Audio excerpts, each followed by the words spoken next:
So they should please stop the conflict because this year the cut-off grade is grade 2 to 5, and as we are in the house, we cannot do this. I'm crying because we are suffering.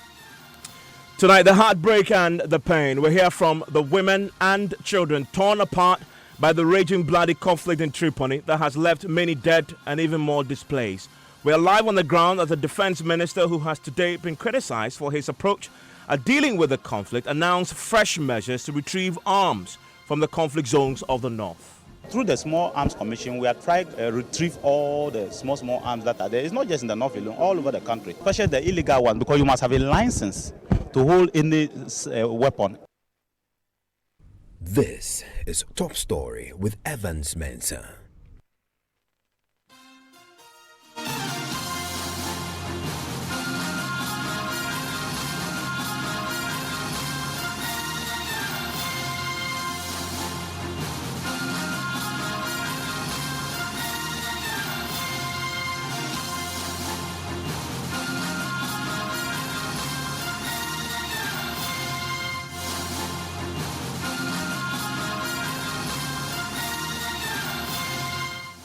The Top Story is always brought to you by Bond. Your bond savings and loans, your success, our passion. Gasem, the nation builder. Vodafone, the future is exciting, ready, and nationwide medical health insurance, your healthcare family.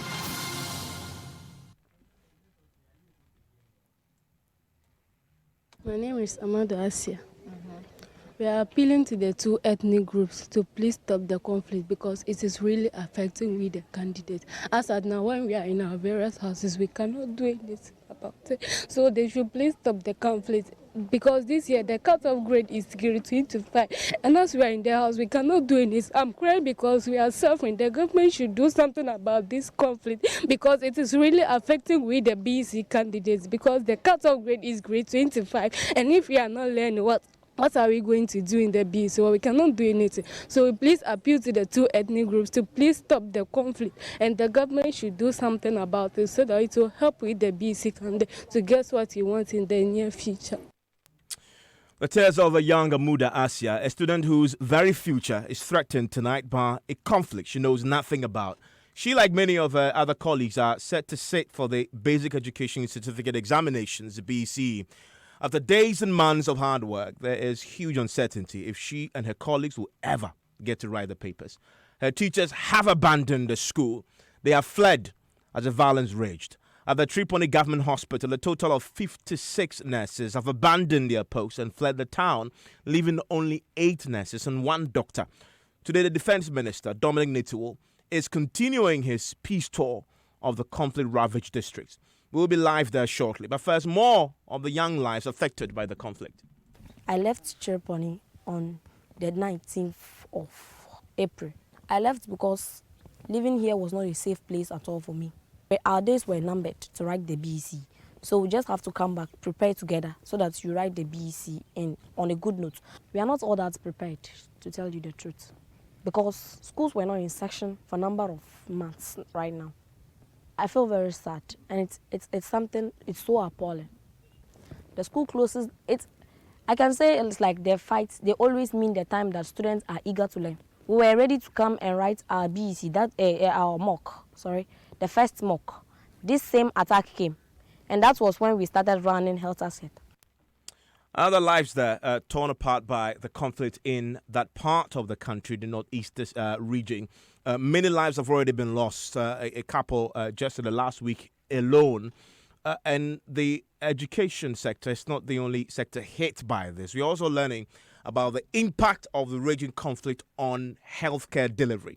In the main hospital in Tripoli, that's the Tripoli Government Hospital, for instance, out of 62 nurses on duty, 56 have already fled the town. They fled, leaving behind empty wards, patients anxious for healthcare.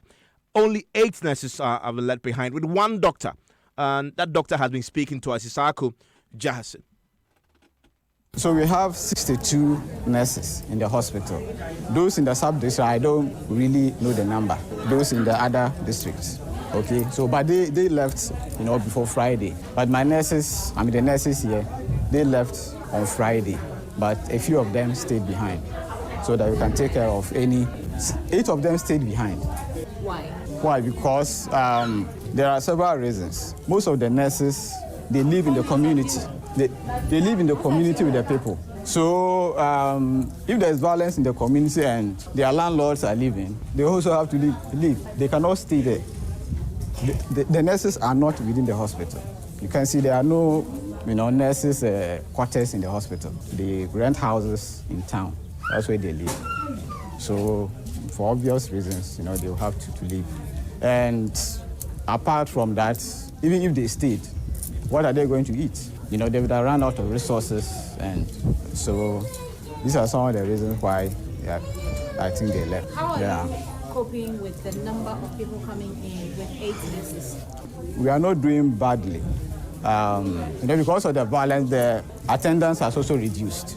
Okay, so the 8, we are not operating full capacity. As the violence is going down, then more people will start coming. And I'm sure some of the nurses will start coming back. This is the worst conflict you have seen since you came here? Yes. It started in January, actually in December, 31st December. And there was another outbreak in February or March. Yeah, so this is the 3rd one in the year. I think this is the scariest. Because the gunshots were close. The first 2, we didn't hear any gunshots. But this time, the gunshots were very close to us. So that was really scary. What do you think this hospital and the others in the district need to cope with the situation going forward? Obviously, this is a security situation. So we need the presence of the security. Our people were afraid because the security were not visible. All right? There were no soldiers, no police officers protecting us. So I'm sure if the police and the military, we had a few of them, protecting us, people will not be that afraid. Well, today, in the wake of all that we're learning about the devastation that this conflict is causing to lives, property, etc., in the northeast region, Tripoli to be very specific, and other areas in the north. Many organizations are now wading into this, calling for several actions to be taken. We're hearing from the Commission on Human Rights and Administrative Justice, SHRAJ, and they are already calling on a more concerted efforts, bringing in other institutions to help deal with the conflict in a more systemic manner. Listen to the head of SHRAJ, Joseph Whittal. At the sub-regional level, the disaster that's happening, Boko Haram, between Nigeria and Cameroon. The story is not good. In Niger, story is not good. Just cuts across. You've heard of Maghreb attacks from Mali to Burkina Faso, among others. And of course, Ghana is on high alert. We all appreciate that these are emerging human rights issues. When we're talking about Ghana and conflict, within the eyes of the international community, Ghana is doing quite well. What you see as a problem in Tripoli and others are not the type of conflicts that the UN would want to bring humanitarian people. So we now have to have the local operators looking at how we can intervene. And when I say local operators, I'm talking of the human rights commissions. NADMO is there to ensure that, if there's any disaster and other problems, the houses are touched, what to do. Peace Council, we have to bring the parties together to begin talking.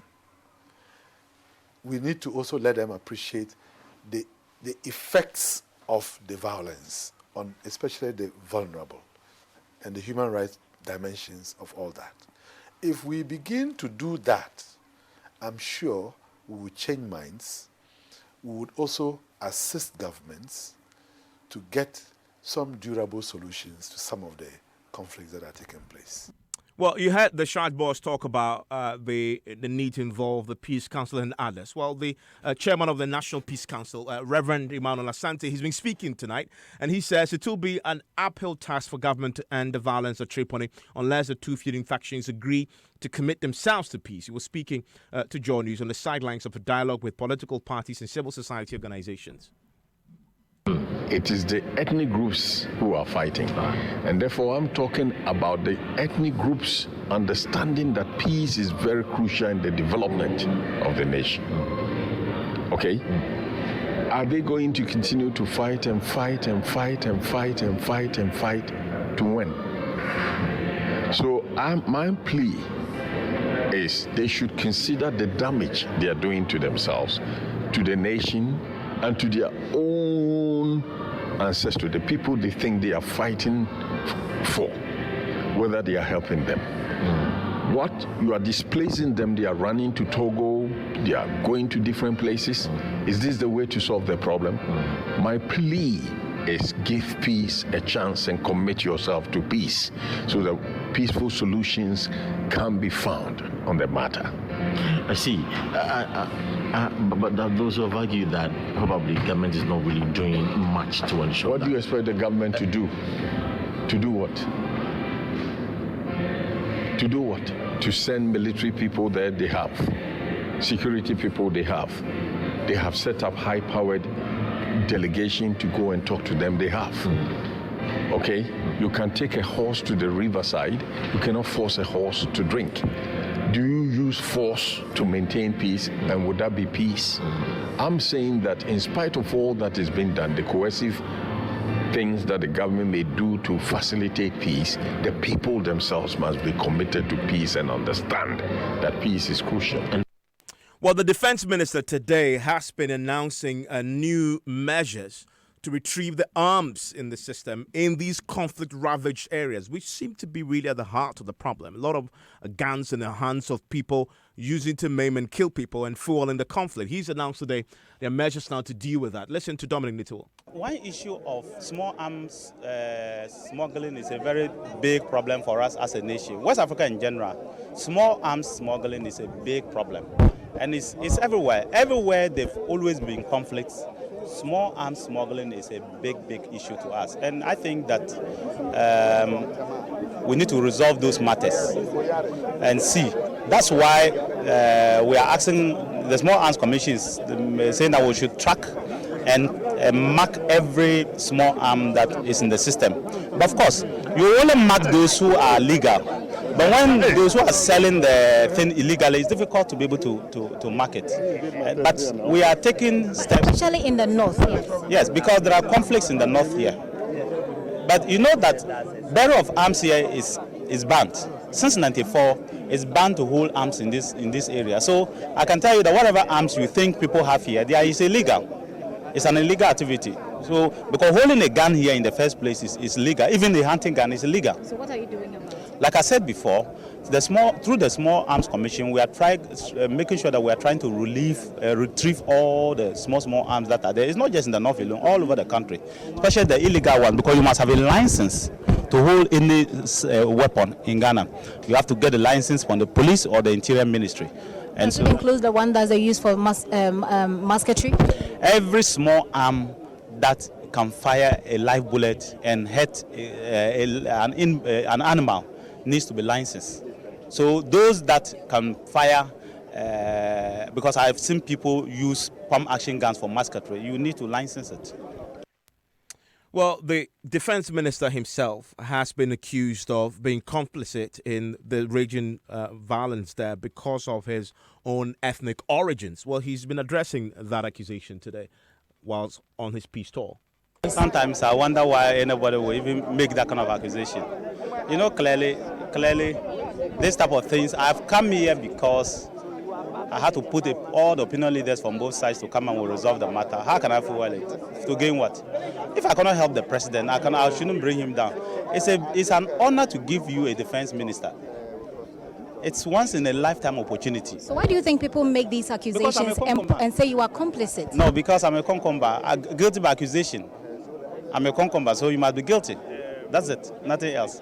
The man is guilty because he's a concomba man. So when Ashantis are fighting, Napo must be the one fueling it. Maybe when Achims are fighting, then it should be the president. That kind of thing doesn't make any meaning to me. But all the same, is the hazard of the job. Well, there are even people today who are calling for his resignation because of the perceived complicity in the matter. But there's a bigger conversation happening today about the approach the government is adopting to try and end the conflict there, whether it has been adequate and whether it will really address the challenge. Dr. Kwesi Ening, with the Kofi Annan Peacekeeping Training Center, disagrees with the approach government is adopting currently. He believes this approach, where the minister flies in and meets people and leaves and goes back, will not deal with the problem at the root cause. Well, I think there's a very naive assumption that peace is a common good. Peace is not a common good. Not everyone wants peace. That is the basic fundamental reality that we need to accept prior to asking ourselves a series of questions. The second relates to the structural foundations of the crisis. The why question, the how, or more importantly, what is it good for that the crisis continues? And the what question leads us to asking further subsidiary questions. Who are the profiteers and the benefactors of the conflict? It is not the ordinary farmers and ordinary people, no. So that is one part of it. The second relates to the interventions, both community, chieftaincy, and state level interventions to deal with the crisis. More often than not, we are very hasty in sending delegations to talk to the warring factions, and they will all say, oh yes, please, we are very sorry, we won't fight again. And why are warring factions always quick to say we have stopped fighting? Because it creates a lull in the violence for them to re-equip, to treat their dead or to bury their dead, to treat their wounded, to get better intelligence. So, how do we, as the state, respond to this? First is the issue of better intelligence. We need people from the intelligence and the law enforcement side living in those communities for years as ordinary farmers, as laborers, in inverted commas, getting married, and then understanding the drivers of that conflict. And more importantly, identifying the profiteers of violence. And it is when we have isolated the profiteers and dealt with them in a way that sends a clear signal to the rest of the state that if you benefit and profit from violence, you will be the loser. Then we'll begin to see. So you think that government is missing the mark? I mean, the approach has been wrong so far. Well, I would certainly have done it much more differently. But the second approach also is that, what is the cost-benefit of violence? And that's Dr. Enin there. We'll subject the approach to some further analysis. We'll be speaking to security analyst Prosper near the shortly. But I want to take you live now to Garikuka in the northeast region, where we understand the defense minister just touched down a few minutes back as part of his speech tour. My colleague, head of the security desk here, Gifty Ando-Appiah, is traveling with him. Gifty, thank you for joining us. I know it's been a hectic day moving around, but we understand the defense minister is there in town currently, and not all of the areas affected. Do we know why he's there tonight? Evan, so let me say that he touched down not long ago with, of course, the bipartisan team that he's working with, as well as leadership of the Kokomens and the Cherkassis who live in Accra and Kumasi. And the reason why he's here, Evans, essentially, is that they're looking to address a key issue that has come up as part of this particular conflict, which is roadblocks that have been mounted sometimes by the people who live in these communities.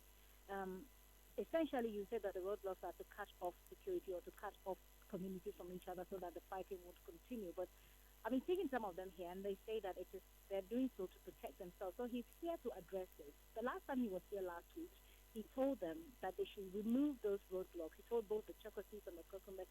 So the Kokomets complained that the Cherkassis are preventing them from coming to Tripoli, which is the district capital, which is also Cherkassis dominated. They accuse them of preventing them from coming in. And then the Cherkassis accused the Kokomets of mounting those roadblocks. So the minister has been talking to them to remove these roadblocks and make movement easy. The last week that he was here, he couldn't finish those talks, and so today he came here. He's been to Saboba, which is also a Kokoma-dominated area. One of the hardest hit villages was there, and then now he has come to Garikuka, which is considered also as a stronghold for the Kokoma people. There was a roadblock here, actually, but when we were coming in today, we realized that roadblock has been dismantled. Evans. And these roadblocks, they have real serious impact on the people's socioeconomic activities, affecting lives as well as part of the conflict. So what it does is that, first of all, in terms of security, it makes it very difficult for the security operatives to access the community in case there is any issue and they need to come and rescue them. That's one. Again, it cuts the market off. And these people here, they're buying and selling, they are farmers. You have your produce, you need to take it to the market and sell. Tripoli is a district capital. And so if you can't go into Tripoli, then you cannot go and sell. Tripoli, the people here cannot go and buy from those markets in Tripoli as well. So it has that economic impact. As well. So again, the people intermarry. So you have Chokotis who are married with Kokumas, you have Kokumas who are married with Chokotis. So there is intermarriage. And what happens is that you can't go to Tripoli. Let me tell you the example about the BEC. I just spoke to people here in Jayakuka they usually would write the BEC in Tripoli because that's the district capital. Right now, they're having to go all the way to Tamale, which is about 4 hours journey to write the BEC because they tell me they cannot go to Tripoli. They are telling me that when they go there, they'll be chased out. Some of them are saying they'll be beaten, etc. So these are some of the impacts, Evan. You talk about BC. We heard earlier the heartbreaking story of the young BC candidate who broke down in tears as she talked to you about the impact of this raging conflict on her education. I'm curious to know more about her story and how it reflects the bigger problem where you are. Yes, Evan, this is a girl that actually moved me to tears this morning. I actually was just interviewing the others, and I was just looking for whoever wants to talk, and I was done. So she raised her hand, and then she starts speaking.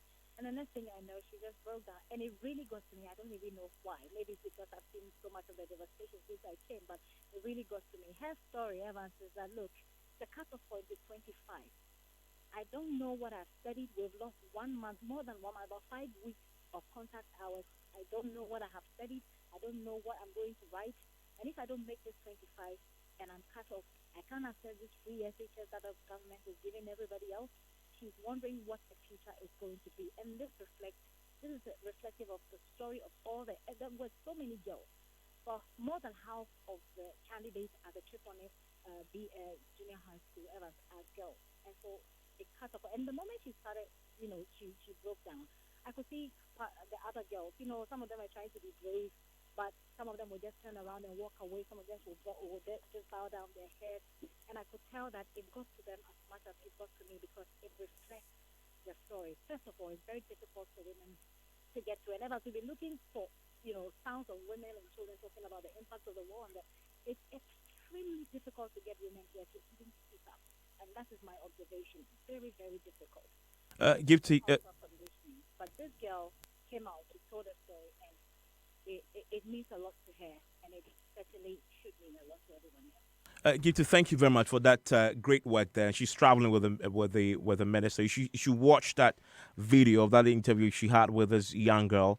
Once she broke down, the other students around her just started tearing up as well. This is how this is affecting lives. It's not about the minister traveling or saying what. It's about the real lives of these young men and women, children affected by this, women caught up in the story. Tomorrow you should listen to Gipti as well, because she's managed to track down some of the women caught up in this, women who've lost their husbands, lost everything in the conflict, who are now speaking up about what is happening. But as you've heard, there's already a lot of talk about the approach government is adopting to try and fix the problem. Let's bring in security analyst Prosper Niado. Ms. Ado, thank you for time here on Top Story. We just had your colleague Kwesi in there raise questions about the approach. We've so far seen the defense minister, go in, fly in, speak to a few people, speak to the communities, and trying hard and his honest best to talk to them, to lay down their arms. Tonight he's talking about retrieving guns. Is this the approach that solves this problem? Okay, thank you for having me. And, I think the way this conflict is evolving, there's a need to first and foremost stop the violence and the loss of life. And so I would imagine that perhaps, as at now, there would have been some form of a curfew imposed if it hasn't already been done. In fact, the curfew to make hours, sure that- the curfew hours imposed that were reviewed just last week, and it's from 4 p.m. to 6 a.m. Just a tightening of it a bit more. Very strong, tightened curfew hours. Yes, which is very important, because then for any headway to be done, people must be seen to have stopped the fighting, and if it is possible, lay down their arms. I heard Dr. Enin, he did a fantastic analysis of the situation, and the fact that also when there are profiteers or spoilers who have an influence in these kinds of conflict, no matter what you do, it becomes very difficult to stop it. So they might need to be isolated. And the earlier they are identified, the better. I think the third issue has to do with the fact that when it comes to such issues, you might have to adopt the hybrid forms of resolving or managing this conflict, which is to engage both the traditional and the formal structures.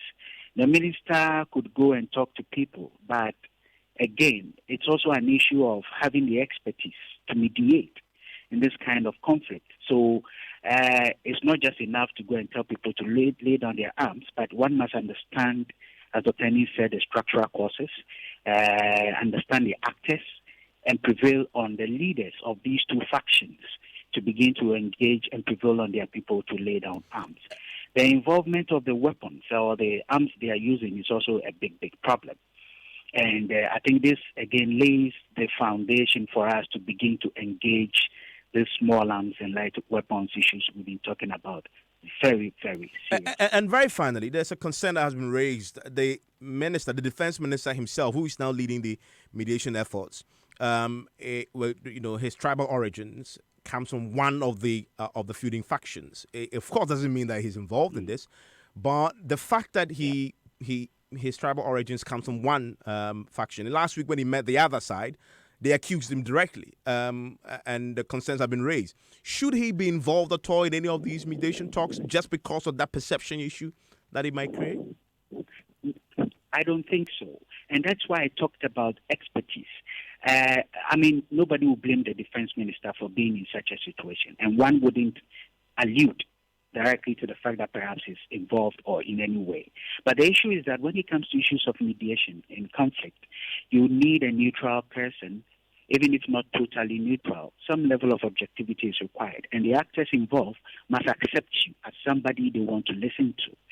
And so for the fact that he's seen as coming from one side, even if he has good intentions to find a solution to this conflict, it becomes difficult. You would need somebody who comes across as a renowned personality, who is well respected, and who would have the ability to understand the issues on ground and be able to talk to the people. Normally, we're talking about land, for instance. So we must find a way of resolving this conflict around land. But I think the deeper issues are there, and those ones take a longer time to resolve. But before we get to the structural causes to address them, those immediate concerns must be taken care of. And those where you need an expertise, where you need a mediator who is very well experienced, well versed in their issues, and can engage the actors to talk to them to reach a compromise. I'm grateful that you joined us with those thoughts. Security analyst Prosper Niado speaking to us there about the situation in the northeast region there with the Tripoli. Many lives lost, many more affected by this. The defense minister, we understand, just started speaking, addressing the community there on his latest stop on his peace tour. We watch this closely and we'll get updates from Gifty once that is done. This is Top Story. Newsnight starts right now.